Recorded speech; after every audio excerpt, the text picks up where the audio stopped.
अब मैं आज के मुख्य अतिथि महोदय जी को स्टेज पर आमंत्रित करती हूँ कि वे इस समारोह के बारे में हमें अवगत कराएं।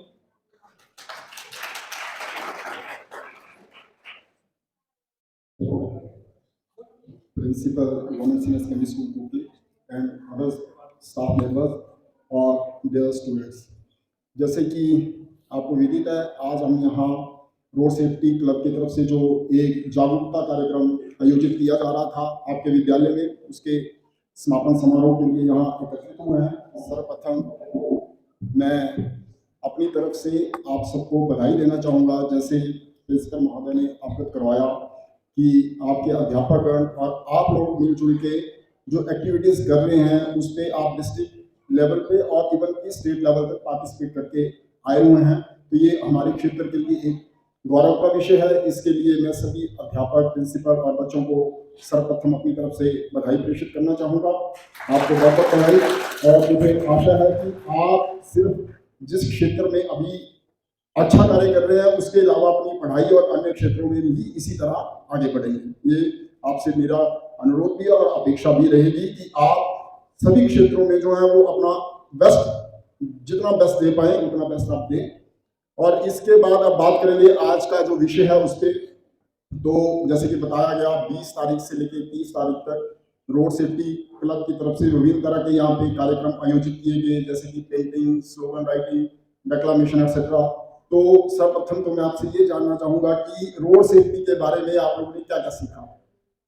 मतलब मुझे अब ऐसा लग रहा है जैसे आपके प्रिंसिपल मैम ने भी बताया और आपके रोड सेफ्टी क्लब के जो इंचार्ज हैं या आपके जो टीचर्स हैं वो आपको डे टू डे ब्रीफ करते हैं रोड सेफ्टी पे, और आप एक अच्छी तरह से इस फील्ड में भी काम कर रहे हैं। तो वैसे तो आपको काफी नॉलेज हो गया होगा कि रोड सेफ्टी क्या है और ये क्यों जरूरी है, लेकिन चलो फिर भी मैं दो चार बातें आपसे इस विषय पे करना चाहूंगा। तो जैसे कि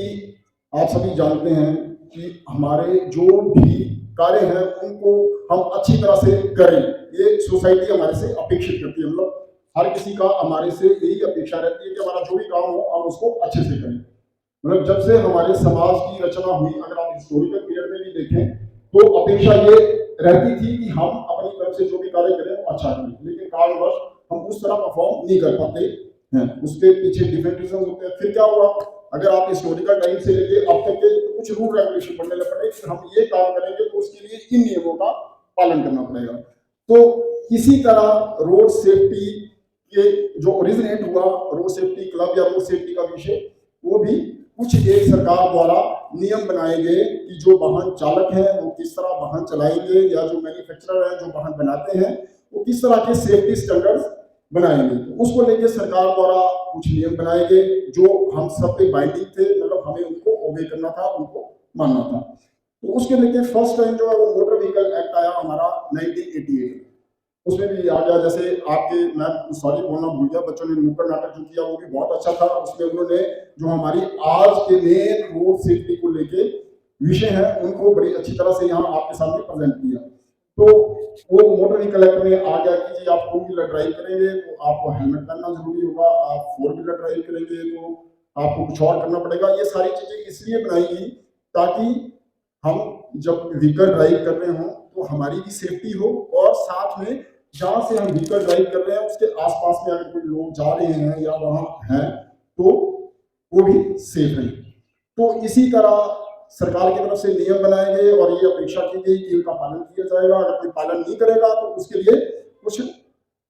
मतलब फाइन का प्रोविजन भी किया गया कि अगर कोई हेलमेट नहीं पहनेगा तो उसको सो एंड सो फाइन होगा। इसी तरह ये 1988 से जो रूल थे इसमें मॉडिफिकेशन होती गई, टाइम टू टाइम इसमें चेंजेस आती गई, और उसके बाद अभी लेटेस्ट हमारा मोटर व्हीकल एक्ट 2019 आया, उसमें फिर अमेंडमेंट हुई, 2020 में भी हुई, उसके बाद भी डे टू डे। लेकिन मैं आपको एक्ट के बारे में नहीं, मैं इसका आपको जस्ट ये बताने की कोशिश कर रहा हूँ कि सरकार की तरफ से तो डिफरेंट सिचुएशंस में डिफरेंट तरह के नियम बनाए जा रहे हैं, इसलिए ताकि हमारी सेफ्टी इंश्योर हो सके। लेकिन ये विषय सरकारी स्तर पर सीमित ना होके हम सबका भी कर्तव्य है। सरकार की तरफ से नियम बनाएंगे लेकिन इन नियमों का फायदा तब होगा जब हम लोग उनकी पालना सुनिश्चित करेंगे। जो भी हमें रूल में सिखाया जाता है या बताया जाता है उसकी पालन करना हम सबकी जिम्मेवारी होगी। अब जो मतलब मैं आपको मेन मेन चीजें बताऊंगा, बड़े जो हमारे लिए जानना जरूरी है। जो हमारा मोटर व्हीकल एक्ट 2019 है उसमें कुछ ऐसे प्रोविजन कर दिए गए कि रोड सेफ्टी का तो ध्यान रखा गया, लेकिन इन केस अगर कोई वैसी मिसहैपनिंग हो जाती है तो उसमें भी कुछ प्रोटेक्शन उसको दी गई जो उस मिसहैपनिंग में किसी दूसरे की हेल्प करेगा। अगर आप मेरी बात समझ रहे हो, सपोज करो कोई रोड एक्सीडेंट हो गया और रोड एक्सीडेंट में कोई विक्टिम मींस की कोई घायल आदमी पड़ा हुआ है, जैसे कि नुक्कड़ नाटक में भी बताया एम्बुलेंस जा रही थी लेकिन आगे लोग बोल रहे थे हम ऑफिस के लिए जा रहे हैं तो हम नहीं हटेंगे। तो उस तरह उसमें ये प्रोविजन कर दिया गया है कि अगर कोई रोड एक्सीडेंट के टाइम में रोड विक्टिम की हेल्प करेगा तो उससे पुलिस कोई पूछताछ नहीं करेगी।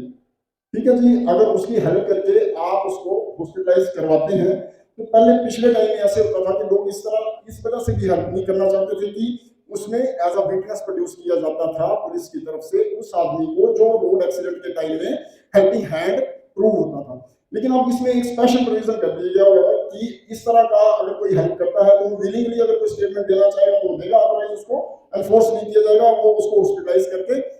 फ्री हो जाएगा एक तरह से। और इसमें एक कंसेप्ट गुड स्मैरिटन का दे दिया गया, मतलब इस तरह से कोई हेल्प करता है तो उसको ऑनर किया जाएगा। सरकार की तरफ से उसमें एक निश्चित राशि पे कर दी गई है कि वो उसको एज अ ऑनर प्रोवाइड की जाएगी जो रोड एक्सीडेंट विक्टिम की हेल्प करेगा। इसके अलावा अब अभी आपने लेटेस्ट न्यूज़पेपर में पढ़ा होगा, वैसे तो मोटर व्हीकल एक्ट 2019 में ये प्रोविजन हो चुका है कि अगर इन केस रोड एक्सीडेंट में कोई पेशेंट हो जाता है उसको हॉस्पिटलाइज करना पड़ता है तो उसकी कैशलेस ट्रीटमेंट होगी, मतलब कि हॉस्पिटल्स में उसको बिना पैसे के जब तक कि वो स्टेबलाइज नहीं हो जाता बिना पैसे से उसकी ट्रीटमेंट की जाएगी। इसके अतिरिक्त अगर हिट एंड रन के केसेस होते हैं तो उसके लिए भी सरकार द्वारा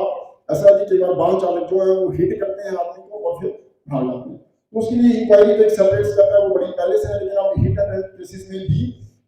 जो इमीडिएट मेडिकल हेल्प है उसके लिए प्रोविजन किया गया। साथ में कुछ अमाउंट इन केस मिसहैपनिंग हो जाती है तो उसमें अमाउंट का भी प्रोविजन किया गया। तो ये सारी चीजें जो है वो day by day according to situation government की तरफ से डिफरेंट रूल्स के माध्यम से इंकॉर्पोरेट करके प्रेजेंट की जा रही है, लेकिन उनका पालना सुनिश्चित करना जो है वो हमारा सबका कर्तव्य है। और जैसे कि आज हर घर में व्हीकल है, हर कोई ड्राइव कर रहा है, आप भी देख रहे होंगे कि रूल्स तो बने हुए हैं लेकिन हम उतने उनके लिए सिंसियर नहीं है। अब आप देख रहे हैं कितना बड़ा इवेंट हो रहा है, जैसे रोड सेफ्टी क्लब के लिए 10 दिन आपके स्कूल में कार्यक्रम चलाया गया, सिर्फ आपके स्कूल में नहीं, जैसे ये बता रहे हैं ये पूरी की पूरी स्टेट में ये कार्यक्रम हुआ। उसके लिए गवर्नमेंट की तरफ से कुछ फंडिंग भी की गई, कुछ मटेरियल जो है वो भी जैसे बासुदेव जी बता रहे हैं वो भी आप लोगों को अवेयरनेस के लिए दिया जाएगा। लेकिन इन सब चीजों का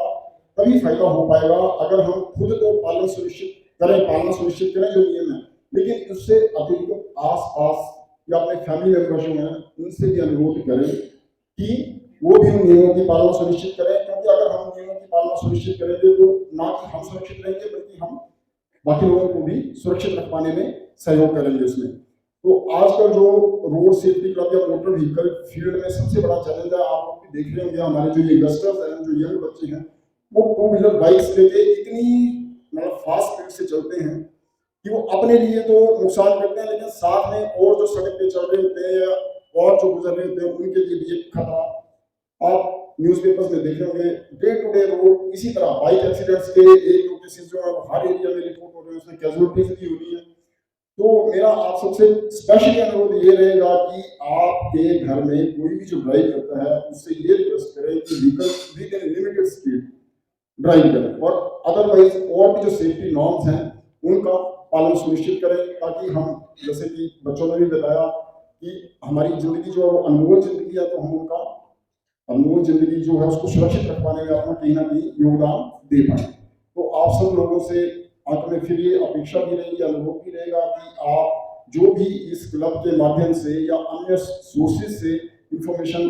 रोड सेफ्टी के रिगार्डिंग गेन कर रहे हैं वो अपने तक सीमित ना रख के अपने परिवार के मेंबर्स को, अपने आसपास के लोगों को भी अवेयर करवाएं, ताकि हम एक समाज में ऐसा वातावरण सुनिश्चित कर पाए जिसमें कि व्हीकल चलाना जो है वो सेफ्टी के साथ इंश्योर हो सके। तो अंत में आप सबका बहुत बहुत धन्यवाद और अपेक्षा रहेगी कि आप जैसा कि मैंने कुछ एक दो तीन चीजें आपको बताई हैं उनको आप इंश्योर करेंगे। Thank you.